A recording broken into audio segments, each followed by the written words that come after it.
3 وقتوں میں قرآن مجید کی تلاوت مت کرنا ورنہ انسان گناہگار ہوگا، بجائے اجر و ثواب کے ان کے لیے گناہ لکھا جائے گا۔ خبردار۔ بسم اللہ الرحمن الرحیم۔ قرآن مجید میں انسان کے لیے اللہ تعالیٰ کی ایک خاص نعمت ہے جس میں معزت و ہدایت، تفصیل و تقصیر، انعامات الہی، تقرب ربانی اور کرامات کا دریا موجزن ہے۔ یہ ہر طرح سے انسان کے لیے باعث رحمت، باعث برکت، باعث مغفرت اور ہدایت کاملہ ہے۔ اللہ تعالیٰ کی خوشنودی اور رضامندی، برائیوں سے بچاؤ، اچھائیوں کی راہ، الام و مصائب سے چھٹکارا، دکھ تکلیف، رنج و کلفت سے بچاؤ کا طریقہ، امن و سکنیت کا سبب اور رشد و ہدایت نیز انسانی فلاح و بہبود کا منبع ہے۔ انسان کو صحیح معنوں میں مسجود ملائکہ اور اشرف المخلوقات بنانے کے لیے اللہ تعالیٰ نے خیر و شفا کا یہ منبع سب نبیوں کے سردار اور رسولوں کے امام حضرت محمد صلی اللہ علیہ وآلہ وسلم پر نازل کیا، اور اس عظیم کتاب کے تھامنے والوں کو سب امتوں سے افضل اور پڑھنے والوں کو سب انسانوں سے بہتر قرار دیا۔ یہ کتاب اللہ کے حضرت انسان اور امت مسلمہ سے حد درجہ پیار کا منہ بولتا ثبوت ہے۔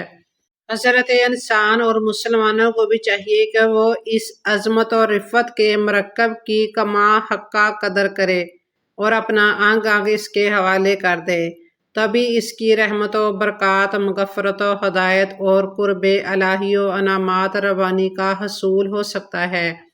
قرآن مجید معبود حقیقی اور محبوب و مطلوب کا کلام ہے۔ محبوب کی تقریر و تحریر کی کسی دل کھوئے کے ہاں جو وقت ہوتی ہے اور ساتھ جو برفتگی اور شگفتگی کا معاملہ ہوتا ہے وہ اختیار کرنا چاہیے۔ پھر یہ عظیم کتاب تو حکم الحاکمین کا کلام اور سلطان السلاطین، بادشاہوں کے بادشاہ کا فرمان ہے، اس سطوت و جبرت والے شہنشاہ کا قانون ہے جس کی ہمسری نہ کسی بڑے سے ہوئی نہ ہو سکتی ہے۔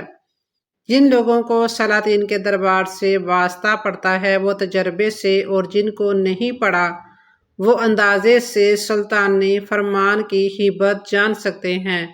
کلام الہی محبوب و حاکم کا کلام ہے، اس لیے دونوں آداب کا خیال رکھنا چاہیے۔ حضرت اکرمہ رحمۃ اللہ جب کلام پاک پڑھنے کے لیے کھولتے تو بے ہوش ہو کر گر پڑتے، زبان پر یہی جاری ہوتا تھا، ھذا کلام ربی، ھذا کلام ربی، یہ میرے رب کا کلام ہے، یہ میرے رب کا کلام ہے۔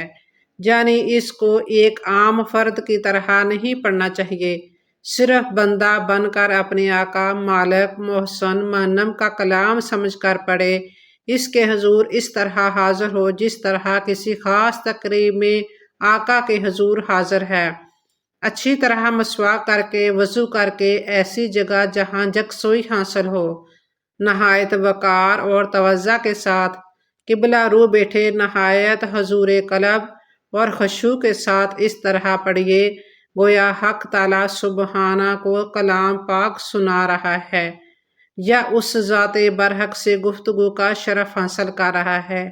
اگر معافی جانتا ہو تو کیا ہی خوب، نہایت تدبر و تفکر کے ساتھ وعدے اور رحمت و مغفرت کی آیات پر مغفرت و رحمت کا بکاری بن جائے اور خوب دعا مانگے، عذاب و وعید کی آیات پر کانپ اٹھے اور اللہ سے پناہ و بخشش کی دعا مانگے کہ اس کے سوا کوئی بھی چارہ ساز نہیں ہے۔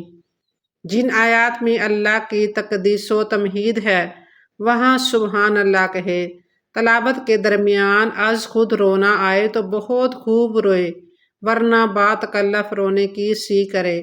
دوران تلاوت کسی اور سے ہم کلام نہ ہو، دوران تلاوت اگر کوئی ضرورت پیش آئے تو تلاوت بند کر کے ضرورت پوری کرے اور پھر تعوذ پڑھ کر دوبارہ تلاوت کرے۔ بلند آواز سے پڑھنا اولیٰ ہے، لیکن کوئی نماز پڑھ رہا ہو یا لوگ مجمع میں دیگر امور میں مشغول ہوں تو آہستہ پڑھے۔ اس مقدس کتاب کی تلاوت کے آداب جو قرآن اور احادیث سے ثابت ہیں وہ درج ذیل ہیں۔ اس عظیم کتاب کو برحق شک و شبہ سے بالاتر اور انسان کی فلاح و خیر، رشد و ہدایت اور شفا کا باعث جاننا۔ منزل من اللہ، منزل با رسول اللہ سمجھنا اور باعث ثواب و اجر قرار دینا۔ اس میں درجات احکامات پر عمل کرنا اور تمام کے تمام پر ایمان لانا ضروری ہے، اور اس کے ذریعے دنیا و آخرت کی بہتری کے لیے کوشش کرنا، یعنی دنیا و آخرت کی کامیابی کا باعث قرار دے کر اس کی آیات کو لازم حیات بنا لینا۔ اس کتاب مقدس کو انتہائی پاک جگہ پر رکھا جائے۔ اللہ تعالیٰ نے اس کی صفت بیان کرتے ہوئے مرفرات و مطہرات کے الفاظ بیان کیے ہیں، یعنی بلند و پاک۔ سو اس مقدس کتاب کو کسی اونچی جگہ اور پاکیزہ مقام پر رکھا جائے۔ اس کو ناپاک ہاتھ نہیں لگنے چاہیے، جب بھی چھوا جائے باوضو ہو کر چھوا جائے۔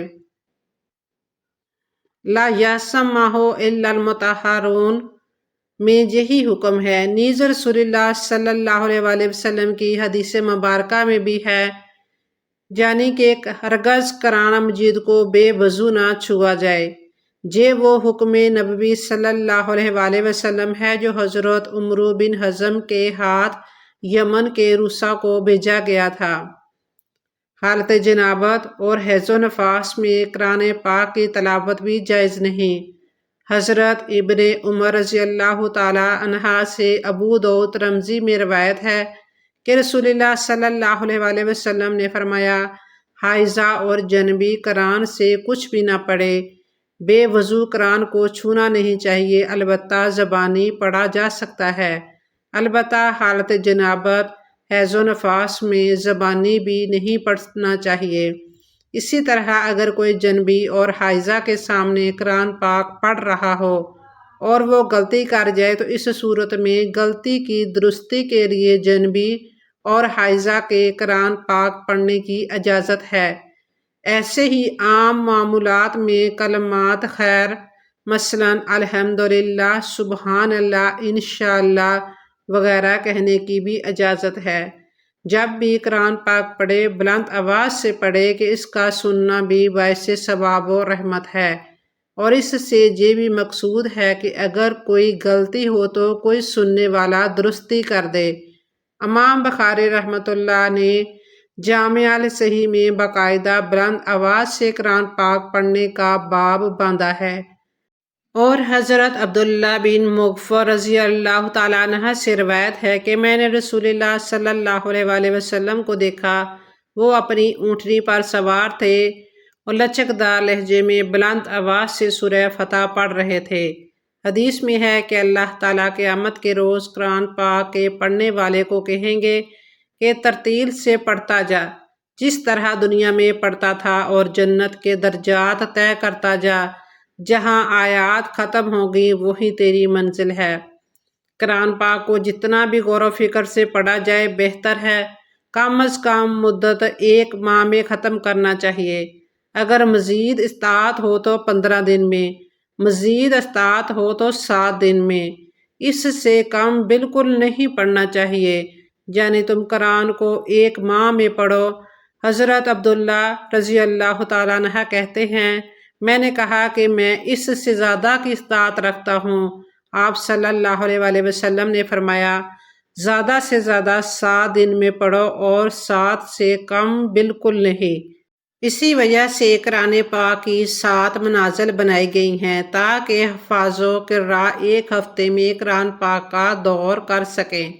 صحابہ کرام رضی اللہ تعالیٰ عنہ، تابعین رحمۃ اللہ علیہ نے روزانہ تلاوت کی ایک مقدار مقرر کی ہوئی تھی جسے حزب یا منزل کہا جاتا ہے۔ پورے قرآن کی کل 7 منازل یا احزاب ہیں۔ نبی اکرم صلی اللہ علیہ وسلم نے ارشاد فرمایا کہ قرآن پاک اس وقت تک پڑھو جب تک دل لگا رہے، اور جب دل اچاٹ ہو تو نہ پڑھو۔ ارشاد باری تعالیٰ ہے کہ جب قرآن پڑھنے لگو تو اعوذ باللہ من الشیطان الرجیم پڑھ لیا کرو۔ امام ابن کثیر رحمۃ اللہ علیہ لکھتے ہیں، اس سے 2 فائدے حاصل ہوتے ہیں: ایک، قرآن کے طرز بیان پر عمل، دوسرے، عبادت کے بعد کے غرور کا توڑ۔ نیز جو واہی تباہی منہ سے نکل جاتی ہے اس سے منہ پاک ہو جاتا ہے اور تلاوت کے قابل ہو جاتا ہے۔ اس طرح قرآن پاک کی تلاوت کے دوران وساوس سے بچاؤ بھی ہو جاتا ہے۔ ناظرین، 3 وقتوں میں قرآن مجید کی تلاوت مت کرنا خبردار۔ نمبر 1، حالت جنابت میں۔ نمبر 2، عورتیں حیض کی حالت میں۔ نمبر 3، نفاس کی حالت میں۔ ان 3 وقتوں میں قرآن پاک کی تلاوت جائز نہیں ہے۔ حالت جنابت میں قرآن مجید چھوئے بغیر زبانی تلاوت بھی جائز نہیں۔ البتہ قرآن مجید کی وہ آیت جو دعا کے معنی پر مشتمل ہوں، مثلاً آیت الکرسی یا قرآنی دعائیں وغیرہ، انہیں دعا یا ورد کی نیت سے پڑھنے کی، اس طرح درود شریف پڑھنے کی گنجائش ہے، تاہم اس کے لیے بھی مستحب ہے ان اذکار سے پہلے وضو کر لیا جائے۔ حضرت ابن عمر سے ابو داؤد نے فرمایا، حائضہ اور جنبی قرآن سے کچھ بھی نہ پڑھے۔ بغیر وضو کے قرآن پاک پڑھنا تو جائز ہے مگر چھونا جائز نہیں، یعنی بے وضو قرآن کو چھونا نہیں چاہیے، البتہ زبانی پڑھا جا سکتا ہے۔ البتہ حالت جنابت، حیض و نفاس میں زبانی بھی نہیں پڑھنا چاہیے۔ حضرت عبداللہ بن عمر رضی اللہ تعالیٰ عنہ سے روایت ہے کہ رسول اللہ صلی اللہ علیہ وآلہ وسلم نے فرمایا، قرآن والے کی مثال بندھے اونٹ والے کی طرح ہے کہ اگر وہ اس کے گرد رہے گا تو اسے محفوظ رکھے گا ورنہ وہ بھاگ جائے گا۔ ایک اور حدیث میں ہے، قرآن ہمیشہ پڑھتے رہو۔ قرآن پاک پڑھنے میں تیزی نہیں کرنی چاہیے کہ الفاظ آپس میں گھل جائیں اور سمجھ نہ آئے۔ اللہ تعالیٰ کا ارشاد باری تعالیٰ ہے کہ قرآن پاک پڑھتے ہوئے جلد بازی میں زبان نہیں ہلانی چاہیے۔ قرآن پاک خوش الحانی اور خوش لہجہ سے پڑھنا چاہیے۔ رسول اللہ صلی اللہ علیہ وآلہ وسلم کی حدیث مبارکہ ہے کہ تم لوگ اپنی آوازوں سے قرآن پاک کو حسین بناؤ کہ اچھی آواز قرآن کے حسن میں اضافہ کر دیتی ہے۔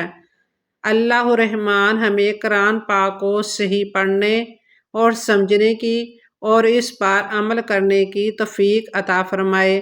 آمین یا رب العالمین ثم آمین۔